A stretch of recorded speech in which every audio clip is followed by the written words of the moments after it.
नमस्कार, राम राम मंडळी. सरस्वतीज ब्लॉगमध्ये आपल्या सर्वांचं स्वागत आहे. सुस्वागतम, सुस्वागतम, सुस्वागतम. चला तर मग सरस्वतीचे नवनवीन आगळे वेगळे नवीन नवीन ठिकाणचे व्हिडिओ पाहण्यासाठी सरस्वतीज ब्लॉगला लाईक आणि सबस्क्राईब करायला विसरायचं नाही म्हणजे नाही. लाईक करायचं बरं का. चला तर मग आज आहे माझ्या बेस्टीचा बर्थडे, यानी की वाढदिवस. आयुष्यातला एक दिवस कमी होणाऱ्या सणाला वाढदिवस म्हणतात. बघा नाही किती चुकीची परंपरा आहे. कोणी लावली आहे माहित नाही, पण ही चुकीची परंपरा अशी मला तरी वाटते बघा. कारण दिवस आयुष्यातला एक वर्ष कमी होतो आणि आपण म्हणतो वाढदिवस. नाही ना, कमी दिवस म्हणला पाहिजे.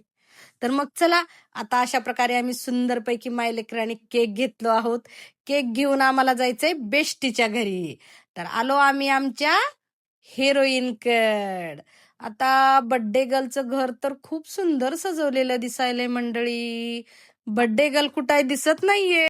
ओहो, आतमध्ये तर कोणीच दिसत नाही. चला, आहा, माझी हिरोईन तयार होत आहे. वा वा वा, खूप छान, खूप छान. मस्तपैकी हे आली माझी फराह खान. आहे का नाही same to same Farah Khan? बघा, तुम्ही बघू शकता. आहा, ही माझी संगीता राणी. आज संगीता राणीचा वाढदिवस आहे. हे पहा, सुनबाईनं 16 सोमवारचं व्रत केलेलं आहे. ओम नमः शिवाय, शिवसांब सदा, शिवसांब सदा शिव. अशा प्रकारे सोमवारच्या पूजेचं दर्शन घेतलं. अंबामाय बघा ना, माझी येडामाय किती सुंदर बसवले. तावळ संगीताईनं ना खूप खूप सुंदर देवार आहे बरं का त्यांचा, पण अतिशय सुंदर आहे. अशा प्रकारे सगळं काम आवरून आम्ही वाढदिवसाला केली सुरुवात. माझ्या पद्धतीचा वाढदिवस असा असतो. मला ते मेणबत्ती फुंकणं वगैरे आवडत नाही. त्याच्यामुळं हे ऑप्शन करणं हे सगळ्यात महत्वाचं आहे वाढदिवसाला. तुम्ही पण मंडळी, ते मेणबत्ती उदबत्ती लावून फू करून फुकणं योग्य नाहीये.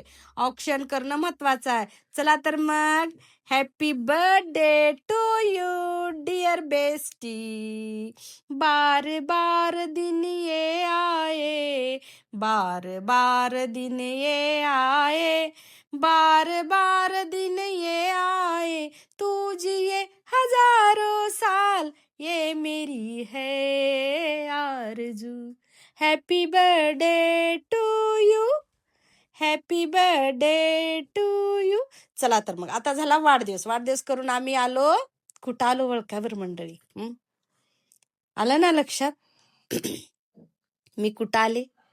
मी आले माझ्या माईकडे, म्हणजेच अंबा माईकडे, तुळजाभवानी मातेकडे. हे पा किती सुंदर परिसर आहे ना. आज होळी, म्हणजे तुमच्याकडची होळी, आमच्याकडे शिमगा. शिमग्यामुळं गर्दी अजिबात म्हणजे अजिबात नव्हती. पण पौर्णिमा आहे मंडळी, माझी वारी असती. ऊन वारा पाऊस काहीच एक्सक्यूज नाही तिथं. वारी म्हणजे वारी.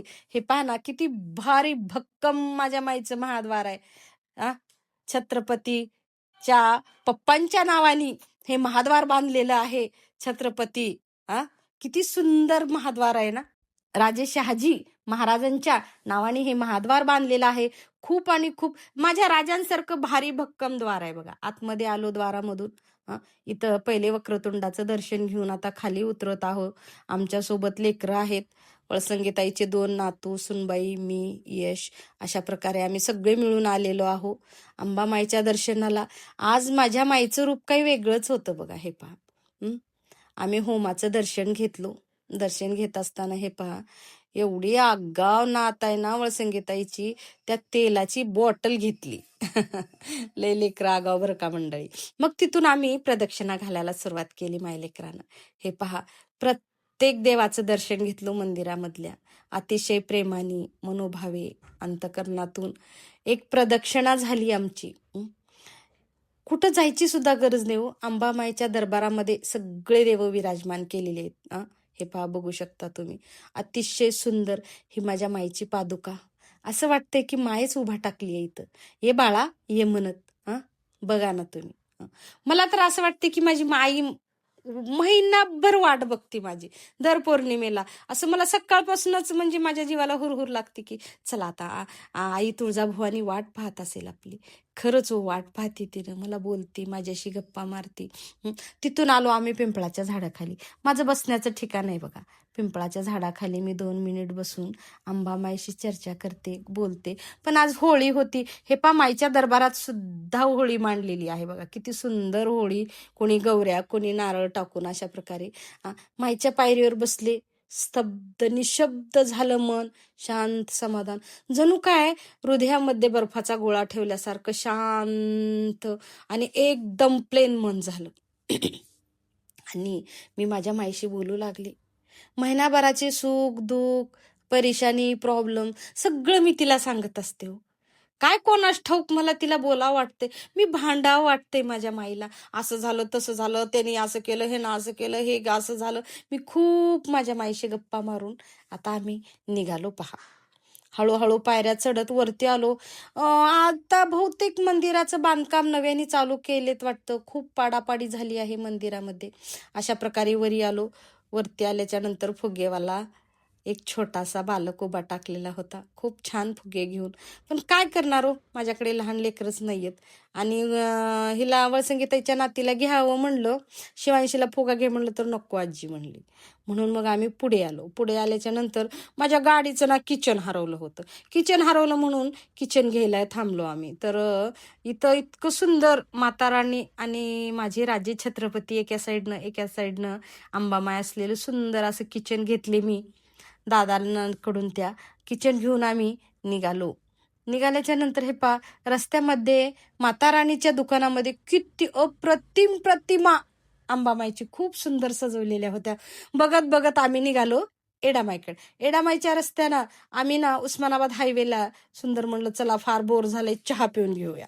कारण सकाळी पुरणपोळीचा स्वयंपाक जेवला, पहाटेपासून घाई गडबड, अरे बापरे. तिकडं माऊलीला पोळ्या द्यायचा कार्यक्रम, घरी होळी करायचं, घरची पूजा, तिथून तुळजापूरला जायचं. आज दिवसभर मंडळी एवढं धावपळ झाली, एवढी धावपळ झाली, बापरे खूप. मग आळस आला होता. चला म्हणलं चहा प्यावं.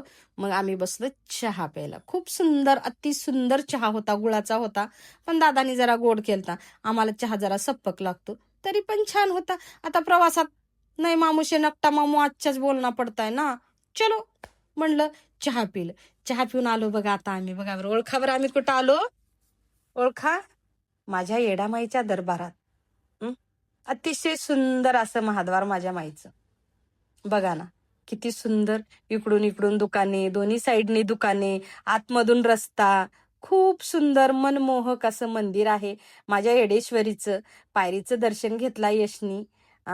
अतिशय म्हणजे खूप काय शब्दच नाहीत बघा येडामाईचं गुणगान गायला. आणि खूप प्रेम पण आहे माझ्या यशचं येडामाईवर, आणि माझं सुद्धा आहे आणि सगळ्यांचंच आहे, असं नाही की माझंच आहे. मग अशा प्रकारे पायरीचं दर्शन घेऊन थोडं आम्ही वरी आलो. वरी आल्याच्या नंतर आमच्या गुड्डूसूनबाईला लावायच्या होत्या कापूर. पायरीला कापूर लावायची इथं प्रथा आहे. प्रत्येक जण येणारा कापूर लावतो. पण मागच्या वेळेस ना मला एक अनुभव आला बघा. प्रत्येक जण पायरीला कापूर लावतात. माहित नाही ही प्रथा कशासाठी आहे, पण मला थोडं वेगळंच वाटते. का बरं? आता इथं कापूर लावून कुणीतरी समजा वृद्ध व्यक्ती किंवा लेकरं वगैरे असं न बघता जर त्याच्यावर पाय दिले तर पोळायची शक्यता असते. म्हणून मला भीती वाटते, लावू नये वाटते. पण काय करणार, चला श्रद्धा आहे आणि ते इथली रीत पण आहे बरं का. मग अशा प्रकारे कापूर लावून कापराचं दर्शन घेऊन आम्ही निघालो येडामाईच्या पायऱ्या चढायला. येडामाईच्या पायऱ्या चढणं म्हणजे जोक नाही. पायऱ्या चढून आलो आता आम्ही दर्शनाला. इथं पण शिमगा असल्यामुळं अजिबात गर्दी नव्हती. डायरेक्ट हो का गाभाऱ्यामध्ये आलो आम्ही. दोनच मिनिटात गाभाऱ्यात आलो. गाभाऱ्यात उगी 10-12 माणसाची लाईन होती. अशा प्रकारे कसलं हेमाडपंथी मंदिर आहे बघा ना माझ्या येडामाईचं. एकदम भारी भक्कम दगडाचं मंदिर आहे. विशेष ना छत नाही ना काही नाही, छत सुद्धा दगडाचाच आहे. खूप अप्रतिम मंदिर आहे येडेश्वरीचं. तुम्ही कधी पाहिले नसेल. येरमाळा या गावात माझी एडामाय स्थायिक झालेली आहे. भक्तांनो, तुम्ही नक्की नक्की या. ज्याला कोणाला म्हणजे एडामाईचं नाव माहितीये, एडामाईची आवड आहे, त्यांनी नक्की दर्शनाला यावं. खूप सुंदर मंदिर आहे. बाहेर आल्याच्या नंतर खूप मोठा हे पहा इथं फोटो केला एडामाईचा. कारण आतमध्ये बघण्याच्या नादात कुणी दर्शन नमस्कार करू शकत नाही म्हणून बाहेर मोठा फोटो लावलेला आहे दर्शनासाठी नमस्कार करायला. एडामाईच्या प्रतिमेला नमस्कार करून आम्ही आता उतरायला चालू केलो. पायऱ्या उतरताना अजिबात गर्दी नव्हती. एकदम शुकशुकाट, शांत, निवांत. एवढं भारी वाटत होतं पायऱ्या उतरायला ना, असं मन अगदी फुलासारखं बहरून गेलेलं मंडळी. तुम्हाला काय सांगू, असं वाटत होतं की नाचावंच. एवढं मन भरून आलं की बापरे! कारण नेहमी गर्दी, गर्दी, गर्दी, घाई गडबड असती लोकांची. एकदम शांत. कारण आम्हाला खूप वेळ झाला होता ना, घरूनच 5 वाजले होते तुळजापूरला. मग इथं यायला तर आम्हाला 8-8:30च वाजले. मग अशा प्रकारे कोणीही नव्हतं. मस्तपैकी येडामायचं फिरू, फिरू, फिरू, फिरू. अहो, घराला यावंच वाटत नाही. पलटू, पलटू माईला बघावं, पलटू, पलटू माईला बोलावंच वाटतंय. आता काय करावं ह्या वेड्या मनाला? मन ओढाय, ओढाय असल्यासारखं बघा. खूप मन ओढतं अंबामाईकडे, येडामाईकडे. काय करावं?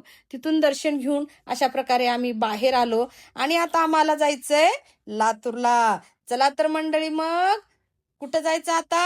आपल्या आपल्या घरी जायचं. चलो.